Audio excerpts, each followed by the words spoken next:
What's up, schmucks, and welcome to Turkey Bites, the show where we take a little bite out of the latest movie news. And today we have our first trailer for Leigh Whannell's Wolfman. Not today, though, because the trailer dropped last week, but today we're gonna break it down a little bit. I was actually in the middle of making a different video about the first look at the Wolfman because it's being shown off at Halloween Horror Nights, but then the trailer dropped, so I had to scrap that video and pivot to talking about this. Also, this footage is courtesy of HHN Speculation Matt on Twitter. I'm gonna be using it a handful of times, so I just want to shout him out. I've been using the Turkey Bites series as an excuse to follow this movie's rollout, and I'm having a great time, and that's going to continue today. So along with the trailer, we also got our first poster and synopsis. Before we read the synopsis, I just want to say I don't like this poster. Nothing about this conveys Wolfman. I like the tagline, but that's about it. I think the poster of the farmhouse was better, honestly. I guess your hands make a W shape for Wolfman, but that's reaching. And also really stupid if that was intentional. 2020's The Invisible Man, Leigh Whannell's last classic Universal monster movie, had a kick-ass poster right from the start, so this is a bit of a step down. Anyway, let's read the synopsis. Christopher Abbott stars as Blake, a San Francisco husband and father who inherits his remote childhood home in rural Oregon after his own father vanishes and is presumed dead. With his marriage to his high-powered wife Charlotte on the fray, Blake persuades Charlotte to take a break from the city and visit the property with their young daughter Ginger. But as the family approaches the farmhouse in the dead of night, they're attacked by an unseen animal, and in a desperate escape, barricade themselves inside the home as the creature prowls the perimeter. As the night stretches on, however, Blake begins to behave strangely, transforming into something unrecognizable, and Charlotte will be forced to decide whether the terror within their house is more lethal than the danger outside. So looking at the synopsis exclusively, this is what I've got. Firstly, it sounds like Blake's father will be the werewolf that bites him and turns him, an idea we saw in the 2010 Wolfman remake, which I have no issue with. I thought that was a really cool idea last time, so I'm excited to see how it goes this time. Speaking of Wolfman though, the new Wolfman is named Blake, but it's still unclear if his surname is Talbot. Now, I would have preferred Larry Talbot. I love Larry Talbot. I think it's just a funny name. Would have really enjoyed that, but Blake Talbot is acceptable. Watch him be called like Blake Jones or something, just have no ties to Talbot at all. Fucking hell. The synopsis mentions that Julia Garner's character Charlotte is Blake's high-powered wife, and I want to point this out particularly because I think she's going to work for the company Cobalt, which is the company from Upgrade, but also the company that Adrian Griffin is the CEO of in The Invisible Man. I think Wolfman will be the third entry in Leigh Whannell's little universe he has going on here. I don't think this is going to be a reveal. I think she's going to have like a name tag that says Cobalt, or like her husband mentions like, you know, you got to stop working for Cobalt. They're doing bad things. Like a throwaway line, or we see like the logo on a folder or something. I have nothing to base that on. I just think it might happen. Now, the end of the synopsis mentions as the night drags on, so it kind of sounds like the bulk of the movie is going to take place in a single night, with the Talbots coming to the house, being attacked, and then Blake becoming the Wolfman. Alright, with the synopsis out of the way, let's turn to the trailer itself. The title reveal throughout the trailer I think is pretty cool, very Alien-esque. We also see a handful of shots of what appears to be werewolves, but I will speak on that later. We hear Blake promise to protect his daughter Ginger, which is ironic since he's going to become the Wolfman pretty soon, but I have an idea in how the two of them will interact by the end of the movie, which I will also talk about later. We see a shot of Blake's arm post werewolf attack, which looks pretty gnarly, I guess, but I could walk that off. I think Blake's just a pussy. We see Blake begin to succumb to his fursona while his wife and daughter are watching, which has gotta be embarrassing. It looks like he's gonna start spacing out and then his teeth are gonna fall out, which is pretty cool. I want to see some gross body horror stuff, like American Werewolf in London. Like when I saw that werewolf transformation for the first time, oh, it made my fucking skin crawl. And I want that again. I want a werewolf transformation that makes me uncomfortable. Not something overly relying on CGI like the 2010 Wolfman. We see Blake moving in on his wife and daughter, even grabbing a knife by the blade while his daughter cries out in fear. That shit's pretty cool. And if we pause just right and zoom in a little bit, it looks like an entire chunk of his arm has been bitten off. So I wonder if this even is Blake, since we saw Blake's wounds earlier and it didn't look this bad. We see someone get yoinked from a car, but it's hard to see who anyone is in this shot. We see Charlotte and Ginger running through the woods while we hear her pleading with Blake to stop, highlighting what we heard before about how this is going to be a mother and daughter versus father story. We also see a handful of shots that seem to take place during the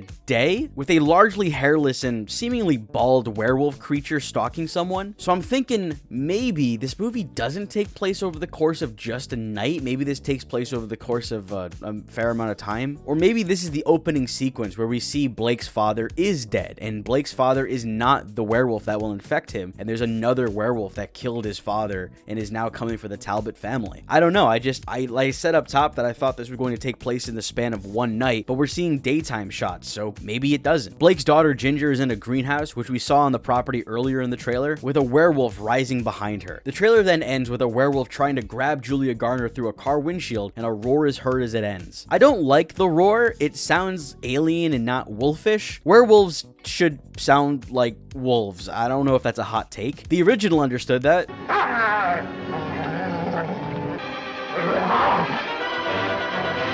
The 2010 remake understood that.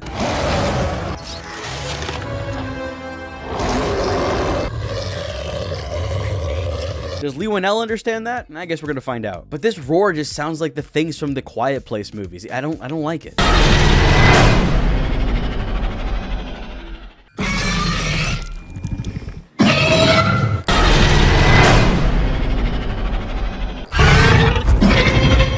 Now, throughout the trailer, we see quick glimpses at werewolves, and I'm not entirely sure if all of these shots are of Blake or the werewolf that will attack him initially, or if there's even more werewolves than that. There could be like 5. Wouldn't that be cool? What if the real plot twist of this movie is that when the title card comes on screen, it says Wolfman, and then, it pauses, and then an S appears at the end, it goes Wolfman's.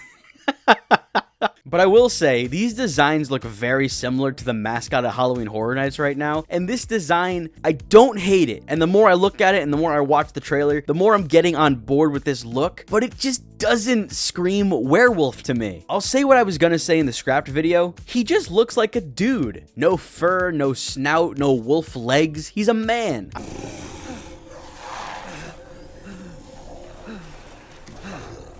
No.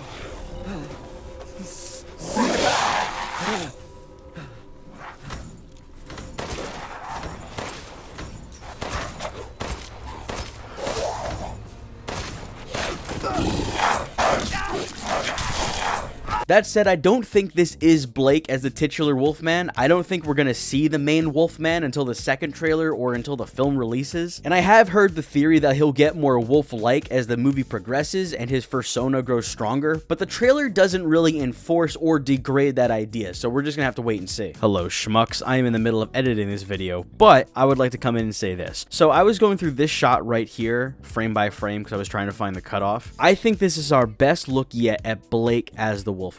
So if we look at this shot, we can see that Charlotte and Ginger and whoever this is, who I am assuming is Blake, are on top of the greenhouse. So it probably happens after whatever is going on here. And if you freeze at the right time, you can see Blake's arms, if this is Blake, are very hairy. And if you look at his head, he's got a big, thick head full of hair. I think we are going to see a very 1941 Wolfman design. I don't have much else to prove this, but this shot, if I'm reading it correctly, is very promising. I just want to come in here and say that before the video goes up. Bye. However, I still believe this movie will be a metaphor for domestic violence and how substances like drugs and alcohol can influence abuse, with Blake being a loving family man who is turned violent and cruel by the substance of being a fucking werewolf.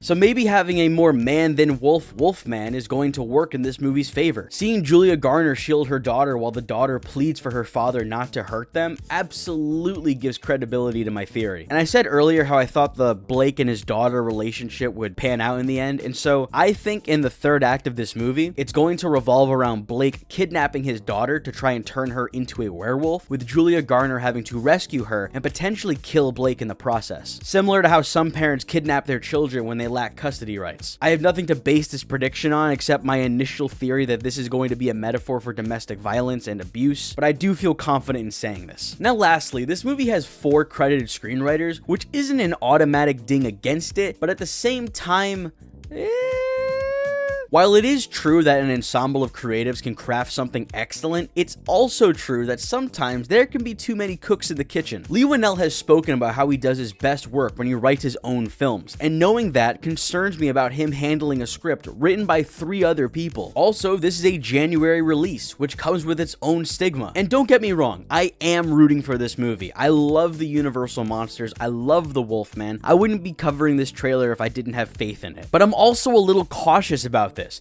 At best, it's peak like the Invisible Man was and will be another strong entry in the Cum mythos. At worst, it's so bad I lose the will to live, which are both good outcomes depending on who you ask. But that's gonna do it. What did you think of the Wolfman trailer? Are you excited, nervous, not interested? I would love to know. Anyway, thank you for tuning into this episode of Turkey Bites, and I will see you next time. Bye!